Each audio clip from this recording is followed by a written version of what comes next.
నర్సరావుపేటలో ఓ 2 ఏళ్ల చిన్నారి మరణం ఇప్పుడు దేశాన్ని కలవరపెడుతోంది.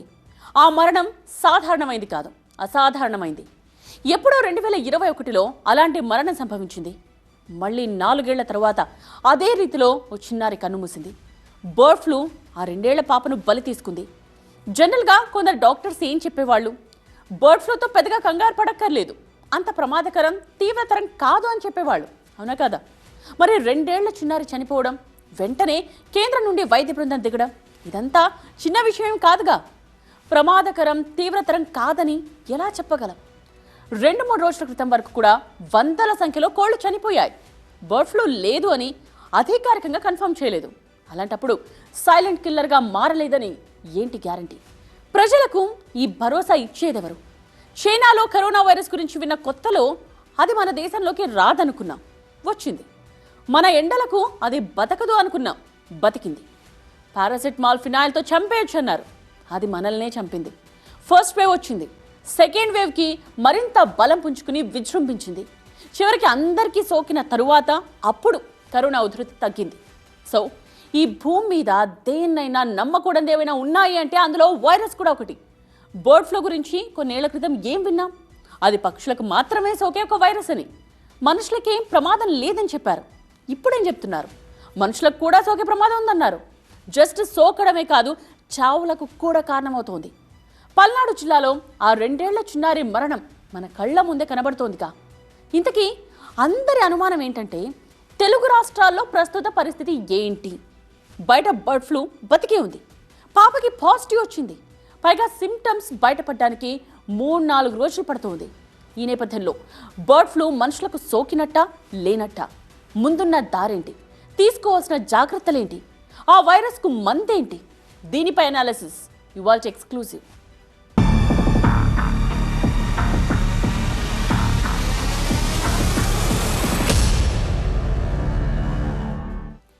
ఇక్కడ ఒక కాన్ఫ్లిక్ట్ నడుస్తోంది. అంటే స్టేట్మెంట్స్లో వైరుధ్యం అన్నమాట. ఆ చిన్నారి బర్డ్ ఫ్లూతో చనిపోలేదు అనేది ఫస్ట్ స్టేట్మెంట్. డిఎంహెచ్ఓ రవికుమార్ ఏమని క్లారిఫై చేశారో తెలుసా? ఎయిమ్స్ పరీక్షల్లో లెప్టోస్పైరోసిస్ అంటే పురుగు కాటు వల్ల వచ్చే వ్యాధి కారణంగా అలా జరిగినట్టు ప్రాథమికంగా తెలిసిందన్నారు. ఆ తరువాత రక్త నమూనాలను పరీక్షలకు పంపిస్తే బర్డ్ ఫ్లూ లక్షణాలు కూడా ఉన్నట్టు మార్చి 25, 26 తేదీల్లో తేలిందన్నారు. హాస్పిటల్లో ఉన్నప్పుడు చేసిన రకరకాల టెస్టుల ప్రకారం అక్కడ మంగళగిరి హాస్పిటల్ వాళ్ళు ముఖ్యంగా లెప్టోస్పైరోసిస్ ఒక పురుగు లాంటిది పుట్టినందువల్ల వస్తుందని ఆ డయాగ్నోస్ ఒకటి కన్ఫర్మ్ చేసుకున్నారు.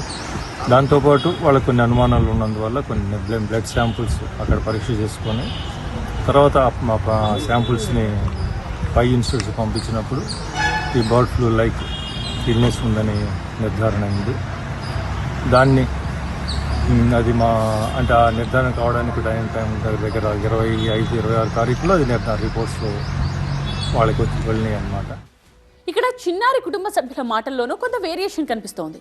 2 నెలలుగా తమ కుటుంబం చికెనే తీసుకురాలేదు, ఇక వండడం ఎలా ఉంటుంది, తినడం ఎలా జరుగుతుంది అని చెప్పారు. 40 రోజుల పాటు మాంసం తినొద్దని చర్చ్లో చెప్పడంతో చికెన్ తెచ్చుకోలేదని ఆ చిన్నారి తాత చెప్పుకొచ్చారు. కుటుంబ సభ్యులు కూడా అదే చెప్తున్నారు. మేము గత 2 నెలల నుంచి అయితే చికెన్ అయితే ఇంట్లో ఏం తింటలేదు. మరి ఎలా జరిగిందనేది మాకైతే తెలియదు. వాస్తవంగా ఇలా ఎందుకు జరిగిందో మేము కూడా తీసుకోలేకపోతున్నాం. వైద్యులు ఏదో వ్యాధి వల్ల వచ్చిందని చెప్పేసి ఇప్పుడు చెప్తున్నారు, మాకు తెలియదు. అంతకుముందు అప్పుడైతే పాప మామూలుగా నార్మల్గా చనిపోయింది అనుకున్నాము మేమైతే. ఇలా జరిగిందని ఇప్పుడు మాత్రమే తెలిసింది, అప్పుడైతే మాకు తెలియదు ఏమీ. ఇప్పుడు తెలుసుకొని మరి చెప్తున్నాం మేమైతే, ఇలా ఎందుకు జరిగిందని మాకు తెలియదు వాస్తవంగా. ఓసారి ఐసీఎంఆర్ రిపోర్ట్ చూడండి. The child was having habit of eating raw chicken and she has consumed raw chicken. అంటే ఆ పాపకు పచ్చి మాంసం తినే అలవాటు ఉంది. బర్డ్ ఫ్లూ సిమ్టమ్స్ రావడానికి 2 రోజుల ముందు పాప పచ్చి మాంసం ముక్క తింది అని చాలా క్లియర్గా చెప్తున్నారు. సో ఐసీఎంఆర్ చెప్పిందంటే అదే అల్టిమేట్. చిన్న అనుమానం ఉన్నా సరే కన్ఫర్మ్ చేసి స్టేట్మెంట్ ఇచ్చే రికార్డే లేదు ఆ సంస్థకి. అన్ని పరీక్షలు చేసిన తరువాతే బర్డ్ ఫ్లూ పాజిటివ్ వచ్చిందని రిపోర్ట్లు తేలిన తరువాతనే 1-2 సార్లు నిర్ధారించుకున్న తరువాతనే ఆ పాప బర్డ్ ఫ్లూ సోకి చనిపోయిందని తేల్చింది ఐసీఎంఆర్.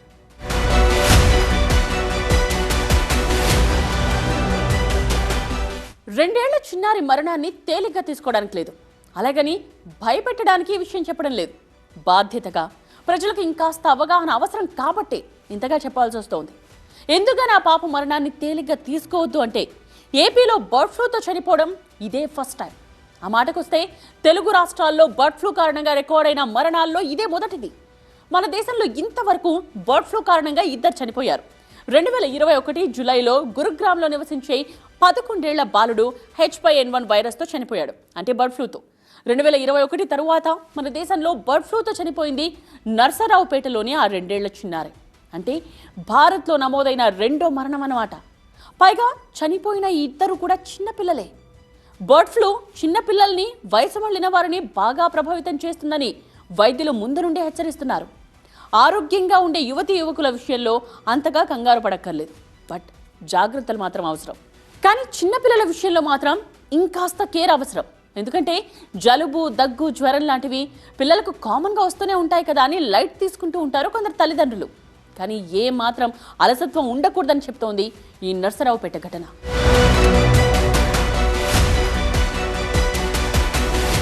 ఇంతకీ ఏం జరిగింది ఆ చిన్నారి విషయంలో? మొదట్లో జ్వరం రావడమే కాదు, శ్వాస తీసుకోవడంలోనే ఇబ్బంది పడింది. మూర్ఛ రావడం, విరేచనాలు, ఏ ఆహారము తినలేని పరిస్థితి ఉండేసరికి స్థానిక ఆసుపత్రికి తీసుకువెళ్లారు. కానీ పరిస్థితి చేయి జారిపోతోందని అర్థం అవడంతో మార్చి 4వ తేదీన మంగళగిరి ఎయిమ్స్కు తీసుకువెళ్లారు. అయితే లక్షణాలు, తీవ్రత కాస్త భిన్నంగా కనిపించడంతో మార్చి 7వ తేదీనే పాప గొంతు, ముక్కు నుండి కొన్ని స్వాబ్ శాంపిల్స్ తీసి టెస్ట్ చేశారు. ఆ రిపోర్ట్స్లో ఆ చిన్నారికి ఇన్ఫ్లుయెన్జా ఏ పాజిటివ్ అని నిర్ధారణ అయింది. ఒక్కసారికి ఏది కన్ఫర్మ్ చేసుకోరుగా, అందుకే మరో శాంపుల్ను మార్చి 15వ తేదీన ఢిల్లీకి పంపించారు. ఆ రిపోర్ట్ కాస్త అనుమానాస్పదంగా రావడంతో అలర్ట్ అయిన ఐసీఎంఆర్ మార్చి 24న స్వాబ్ నమూనాలను పూణేలోని నేషనల్ ఇన్స్టిట్యూట్ ఆఫ్ వైరాలజీకి పంపించింది. ఐసీఎంఆర్ అంతలా అలర్ట్ అవ్వడానికి, కంగారు పడిపోవడానికి ఒక ప్రధాన కారణం ఉంది. ఢిల్లీకి శాంపుల్స్ పంపించిన తరువాత రోజే ఆ చిన్నారి కన్నుమూసింది. పూణే ల్యాబ్లో సైతం H5N1 వైరస్ సోకిందని తేలడంతో ఆలస్యం చేయకుండా మార్చి 31న రాష్ట్ర ప్రభుత్వాన్ని అలర్ట్ చేసింది. నిజానికి పాపకు ఫిబ్రవరి 28వ తేదీనే అనారోగ్య లక్షణాలు కనిపించాయి. అంటే అంతకు 2-3 రోజుల ముందే చికెన్ తిని ఉంటుంది. కానీ లక్షణాలు బయటపడి మెరుగైన వైద్యం అందించడానికి మధ్య చాలా రోజులు గడిచిపోయాయి. అందుకే చెప్తున్నది, దయచేసి భయపెడుతున్నామన్నట్టుగా చూడకండి. ఒక హెచ్చరికగా, ఒక బాధ్యతగా చూసి బర్డ్ ఫ్లూ విషయంలో జాగ్రత్తలు తీసుకోండి.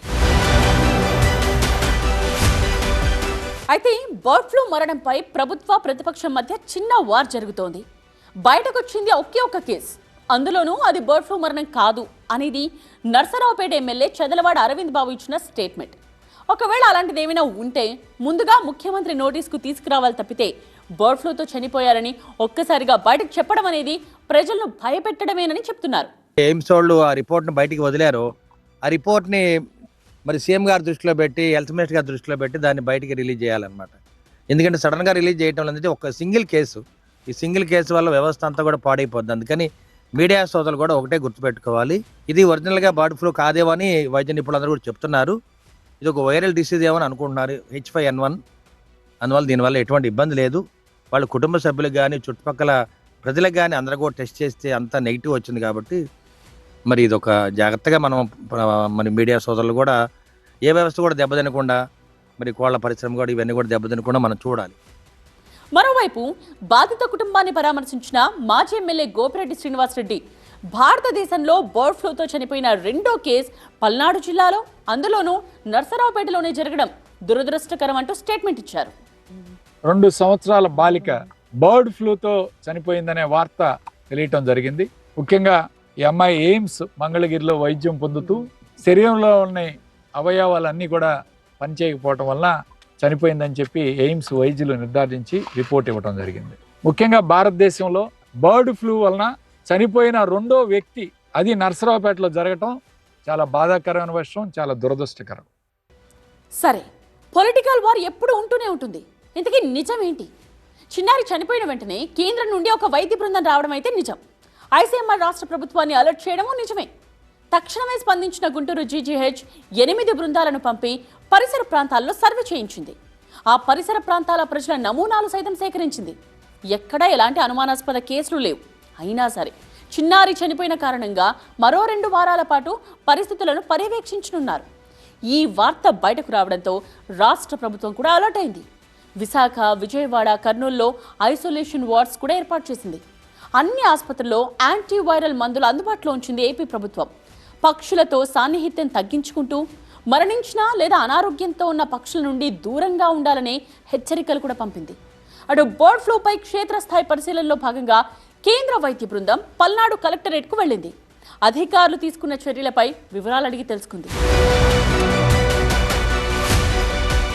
వచ్చాక జాగ్రత్తలు చెప్పడం, జాగ్రత్త పడ్డం బహుశా మనందరికీ అలవాటైపోయిందనే చెప్పాలి. అసలు రాకుండా ఏం చేయాలి? ఇలాంటి జాగ్రత్తలు పాటించాలన్న విషయంలో వస్తున్న అలసత్వం కారణంగానే ఇంత అనర్థం జరుగుతోందా? ఎందుకే బర్డ్ ఫ్లూను మరీ అంత సీరియస్గా తీసుకోవాల్సిన అవసరం ఉందా? బర్డ్ ఫ్లూ మనుషుల నుండి మనుషులకు సోకదు అని కొందరు వైద్యులు చెప్తున్నారు. కానీ సోకుతుంది అని పరిశోధకులు చెప్తున్నారు. ఇందులో ఏది నిజం? అసలు బర్డ్ ఫ్లూకు మెడిసిన్ ఉందా? బర్డ్ ఫ్లూ పక్షుల నుండి మనుషులకు సోకుతుంది, అది పక్కా. కొన్నిసార్లు మరణం కూడా సంభవిస్తుంది. దానికి ఉదాహరణలున్నాయి. మరి ఒక మనిషికి సోకితే అతని నుండి మరో మనిషికి సోకుతుందా? వైద్యులు కానీ శాస్త్రవేత్తలు కానీ ఒకరి నుండి మరొకరికి సోకే అవకాశం చాలా తక్కువ అని చెప్తారే తప్ప వస్తుందా రాదా అనేది ఒక్క మాటలో చెప్పడం లేదు. సరే, ఆ విషయం గురించి కాసేపట్లో మాట్లాడుకుందాం. అంతకంటే ముందు పక్షుల నుండి మనుషులకు బర్డ్ ఫ్లూ ఎలా సోకుతుంది? చికెన్ తింటే వస్తుందా? కోడిగుడ్లు తింటే వస్తుందా? కోళ్లను ముట్టుకుంటే సోకుతుందా? లేదా చికెన్ షాప్ బయట కోళ్లను పెట్టే దగ్గరికి వెళ్ళడం వల్ల, దాన్ని తాకడం వల్ల వస్తుందా? మనుషులకు ఎలా వస్తుంది ఈ bird flu? First of all, bird flu సోకిన చికెన్ను సరిగా ఉడికించకుండా తినడం వల్ల వైరస్ మనిషిలోకి ప్రవేశించే అవకాశం ఉంది. రెండోది, కొంతమంది ఉడకబెట్టని గుడ్డును పగలగొట్టుకుని నేరుగా తాగిస్తారు. ఒకవేళ ఆ గుడ్డు బర్డ్ ఫ్లూ సోకిన కోడి నుండి వచ్చిందైతే మనిషికి కూడా బర్డ్ ఫ్లూ సోకే ఛాన్స్ ఉంది. సో చికెన్ అయినా గుడ్డునైనా బాగా ఉడికించిన తరువాత మాత్రమే తినాలి. ఆ లెక్కన ఆమ్లెట్ కూడా చాలా డేంజర్ అనుకుంటా. ఇక బర్డ్ ఫ్లూ సోకడానికి మరికొన్ని ఛాన్సెస్ కూడా ఉన్నాయి. పక్షుల రెక్కలు లేదా కోళ్ల రెక్కలు, అవి విసర్జించే రెట్టలు, వాటి శరీరం నుండి వచ్చే ద్రవాల ద్వారా మనిషికి సోకే అవకాశం ఉంది. మరీ ముఖ్యంగా ఉదయాన్నే కోళ్లను సరఫరా చేసే వెహికల్స్ వస్తూ ఉంటాయి. చాలా మంది చేతులకు కనీసం గ్లౌజులు కూడా వేసుకోకుండా కోళ్లను చికెన్ షాపుల్లో వేస్తూ ఉంటారు. ఒకవేళ ఆ కోళ్లల్లో దేనికైనా బర్డ్ ఫ్లూ ఉంటే అది చేతికి అంటుకుని ముక్కు, నోరు ద్వారా మనిషి శరీరంలోకి ప్రవేశిస్తుంది అంటున్నారు వైద్యులు. ట్రాన్స్పోర్ట్ చేసేవాళ్ళు కానీ, అంటే ఆ ఎఫెక్ట్ అయినటువంటి బర్డ్స్ని మనము ప్రొటెక్టివ్ గ్లౌస్ కానీ మనకు పర్సనల్ ప్రొటెక్టివ్ కేర్ లేకుండా కనుక వాటిని హ్యాండిల్ చేస్తే ఆ వ్యక్తులు ఎఫెక్ట్ అయ్యే అవకాశం ఉంటుంది. ఒక్కసారి వ్యక్తికి వచ్చిన తర్వాత అది మేల్ కావచ్చు, ఫీమేల్ కావచ్చు, పెద్దవాళ్ళు కావచ్చు, చిన్నవాళ్ళు కావచ్చు, అక్కడ నుండి ఇంకొక మనిషికి సోకే అవకాశం ఉందా అంటే మనకి WHO ప్రకారంగా చాలా తక్కువ రికార్డ్స్ ఉన్నవి. 2 to 3% అట్లా మనకి రీసెంట్గా ఒక 3 years బ్యాక్ రికార్డ్ అయిన కేసులు ఉన్నవి వియత్నాంలో అక్కడిక్కడ. కానీ ఇక ప్రధాన ప్రశ్న, బర్డ్ ఫ్లూ మనుషుల నుండి మనుషులకు సోకుతుందా? దీనికి కరెక్ట్ సమాధానం ఇవ్వలేకపోతున్నారు. కానీ మనుషుల నుండి మనుషులకు వచ్చే ఛాన్సెస్ ఖచ్చితంగా ఉన్నాయంటున్నారు. కొన్నాళ్ల క్రితం వియత్నాంలో ఒకే ఇంట్లో 2-3కి బర్డ్ ఫ్లూ వచ్చినట్టుగా రికార్డ్స్ ఉన్నాయంటున్నారు. బర్డ్ ఫ్లూ సోకిన వ్యక్తి దగ్గినప్పుడు లేదా తుమ్మినప్పుడు అక్కడి నుండి వచ్చే తుంపర్లు మరొకరి ముక్కు లేదా నోటి ద్వారా లోపలికి వెళ్ళినప్పుడు బర్డ్ ఫ్లూ వచ్చే అవకాశం ఉంది. అంతేగాని ఈ వైరస్కు గాల్లో వ్యాపించే లక్షణం లేదంటున్నారు. కాకపోతే ఒక్క విషయం, వైరస్లు రూపాంతరం చెందుతాయి. దాన్నే మ్యూటేషన్ అంటారు. కొత్త కొత్త వేరియంట్స్ పుట్టుకు రావచ్చు. కరోనా విషయంలో మనం చూసింది అదే. ఇప్పటికైతే బర్డ్ ఫ్లూ వైరస్ రూపాంతరం చెందినట్టుగా అయితే రికార్డ్స్ లేవు. కానీ భవిష్యత్తులో ఏం జరుగుతుందో ఎవరు చెప్పగలరు? అప్రమత్తంగా ఉండడం అనేది చాలా ఇంపార్టెంట్. ఎందుకు అంటే ఆ వైరస్ కొంత ఇంటెలిజెంట్గా బిహేవ్ చేసి దాని జెనెటిక్ మోడిఫై చేసుకొని సర్వైవల్ కోసము ఇంకో రకంగా కనుక మారినట్టుగా ఉంటే వాడికి థ్రెట్ అనేది ఉంటుంది. న్యాచురల్గానే ఇది రెస్పిరేటరీ సిస్టమ్ని బాగా ఎఫెక్ట్ చేస్తుంది, ఇమ్యూన్ సిస్టమ్ని కూడా ఎఫెక్ట్ చేసే అవకాశాలు ఉంటాయి. ముఖ్యంగా చిన్నపిల్లలు, వయోవృద్ధులు, కోమార్బిడ్ ఉన్నటువంటి వ్యక్తులు ఈ ఫార్మింగ్ కమ్యూనిటీకో లేకుంటే ఎక్స్పోజ్ అయిన వాళ్ళకు దూరంగా ఉండడము. మనం COVID-19లో ఎలాంటి జాగ్రత్తలు అయితే తీసుకున్నామో అలాంటి జాగ్రత్త అంటే పరిశుభ్రంగా ఉంచుకోవడము, చేతులు కడుక్కోవడము, మాస్కులు పెట్టుకోవడం, క్రౌడ్లో ఉండడం అనేటువంటి ఏవైతే ప్రాక్టీస్ చేశామో ఇప్పుడు అంతగా అవసరం లేదు. అలాంటి సందర్భాలు ఎక్కడైనా మనకు అనిపించినప్పుడు మన జాగ్రత్త మనం ఉండడం అనేది. సరే, మనిషికి బర్డ్ ఫ్లూ సోకితే ప్రమాదమా? ఇందాక చెప్పుకున్నట్టు మనుషులకు కూడా కొంత ప్రమాదమే. చిన్నారులు, వృద్ధులకు మాత్రం మరింత ఎక్కువ ప్రమాదం ఉండే అవకాశం ఉంది. వయసులో ఉన్నవారికి సోకినా సరే కొందరిలో తేలికపాటి లక్షణాలే కనిపిస్తాయి. మరికొందరిలో మాత్రం, అంటే రోగ నిరోధక శక్తి తక్కువగా ఉన్న వారిలో మాత్రం తీవ్రమైన లక్షణాలు కనిపిస్తూ ఉంటాయి. జనరల్గా దగ్గు, జ్వరం, జలుబు, గొంతు నొప్పి, కండరాల నొప్పులు, కళ్ళు ఎరుపెక్కడం, అంటే కండ్ల కలకలాగా కళ్ళు ఎర్రబారడం, నిద్ర లేకపోవడం, అలసిపోతూ ఉండడం, ఆందోళన ఇలాంటి లక్షణాలు కనిపిస్తాయి. లక్షణాలను బట్టి డాక్టర్స్ పర్యవేక్షణలో ట్రీట్మెంట్ తీసుకుంటే సరిపోతుంది. కానీ ఈ మధ్యకాలంలో చాలామందికి షుగర్లు, బీపీలు, గుండె జబ్బులు, కిడ్నీ వ్యాధులు ఉంటున్నాయి. అలాంటి దీర్ఘకాలిక వ్యాధులు ఉన్న వారి మీద ఈ బర్డ్ ఫ్లూ ఎక్కువ ప్రభావం చూపిస్తూ ఉంటుంది. ఇలాంటి వారిలో ఎలాంటి లక్షణాలు కనిపిస్తాయంటే ఒక్కోసారి ఊపిరి తీసుకోవడంలో చాలా ఇబ్బంది పడతారు. న్యూమోనియా అటాక్ కావచ్చు, రెస్పిరేటరీ డిస్ట్రెస్ సిండ్రోమ్ అంటే శ్వాసకోశానికి సంబంధించిన వ్యాధులు రావచ్చు. కొందరికి లక్షణాలు 4-5 రోజులుంటే మరికొందరిలో 10 రోజుల దాకా ఉండొచ్చు. కాకపోతే మన దేశంలో మాత్రం ఓ చిన్నారి, ఓ బాలుడు చనిపోయాడు. దీన్ని బట్టి ఎవరిని ఎక్కువగా జాగ్రత్తగా చూసుకోవాలో నిర్ణయించుకోండి. బర్డ్ ఫ్లూ అనేది 1800 సంవత్సరాలప్పుడే అంటే 200 ఏళ్ల క్రితమే బయటపడింది. పక్షులకు ఇలాంటి జబ్బు ఒకటి వస్తుందని ఆనాడే కనుగొన్నారు. కానీ పక్షుల నుండి మనుషులకు వస్తుందని చాలా ఆలస్యంగా తెలుసుకున్నారు. 2003 నుండి రికార్డ్స్ను పరిశీలిస్తే 2003 నుండి 2009 మధ్య 282 మంది చనిపోయారు. ఆ 6 ఏళ్లలో బర్డ్ ఫ్లూ ప్రపంచాన్ని వణికించింది. చికెన్ తినాలంటేనే భయపడిపోయారు. అసలు బర్డ్ ఫ్లూ అంటే ఏంటో ప్రపంచానికి తెలిసింది కూడా అప్పుడే. ఆ తరువాత నుంచి జాగ్రత్తలు తీసుకోవడం మొదలుపెట్టారు. అయినా సరే మరణాలు ఆగలేదు. 2010 నుండి 2014 మధ్య ప్రపంచవ్యాప్తంగా 125 మంది చనిపోయారు. ఆ తరువాత నుండి ప్రజల్లో అవగాహన పెరిగింది. ప్రభుత్వాలు కూడా సీరియస్గా తీసుకోవడం మొదలుపెట్టాయి. బర్డ్ ఫ్లూ వచ్చిన కోళ్లను చంపడం స్టార్ట్ చేశారు. దీనివల్ల మనుషుల మరణాలు బాగా తగ్గాయి. 2015 నుండి 2019 మధ్య ప్రపంచవ్యాప్తంగా 48 మంది చనిపోయారు. 2020 నుండి 2024 మధ్య ఈ సంఖ్య ఇంకా తగ్గింది. ఆ 4 ఏళ్లలో వరల్డ్ వైడ్గా 10 మంది చనిపోయారు. ఇక 2025లో ప్రపంచవ్యాప్తంగా 2 మాత్రమే చనిపోయారు. ఆ 2లో ఒకరు కాంబోడియా వ్యక్తి అయితే మరొకరు ఇండియాలోని నర్సరావుపేట చిన్నారి.